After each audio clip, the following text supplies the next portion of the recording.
Sainte Faustine est connue mondialement comme l'apôtre de la miséricorde. Elle a été gratifiée de nombreuses apparitions du Christ qui lui a révélé les richesses de son cœur et qui lui a dit notamment « Je ne suis qu'amour et miséricorde ». De là est né ce que l'on appelle communément la dévotion ou le culte de la miséricorde. Personnellement, j'ai été très touchée par ces écrits qui révèlent une vie mystique extraordinaire, mais aussi une vie charismatique. Et je me suis attachée à particulièrement travailler sa relation au Saint-Esprit, car elle nous donne le modèle d'une vie parfaitement conduite par l'Esprit Saint.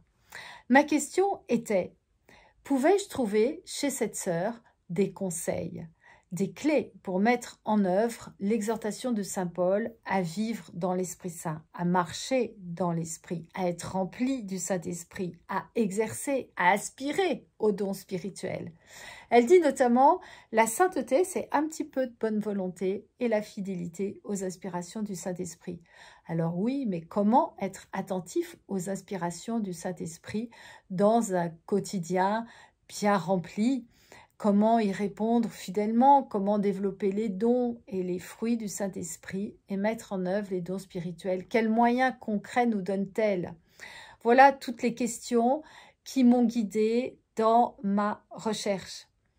Alors, en partant de la démarche et des recommandations de saint Paul, j'ai collecté des perles et des moyens simples et concrets qui peuvent, toi aussi, t'aider à vivre dans l'Esprit Saint. L'Esprit Saint engendre la vie nouvelle en suscitant une conversion constante, en rejetant par exemple les pensées négatives ou tortueuses, en apprenant à gérer la colère, en oreillant la jalousie, en cultivant le fruit de l'esprit. Il nous aide aussi à vaincre la tentation, il nous rend victorieux dans le combat spirituel, il nous incite à rendre grâce en toutes choses et à le louer sans cesse. Et enfin, l'Esprit Saint nous envoie en mission, comme nous le voyons dans la vie de Sainte Faustine, avec des charismes, afin d'accomplir les mêmes œuvres que Jésus, et de plus grandes encore, comme il nous l'a promis. Voilà, l'objectif de cet ouvrage, eh bien, c'est de grandir dans l'Esprit Saint et la sainteté à la suite de Sainte Faustine et de voir toi aussi ta vie transformée afin que tu portes du fruit, un fruit qui demeure et se multiplie.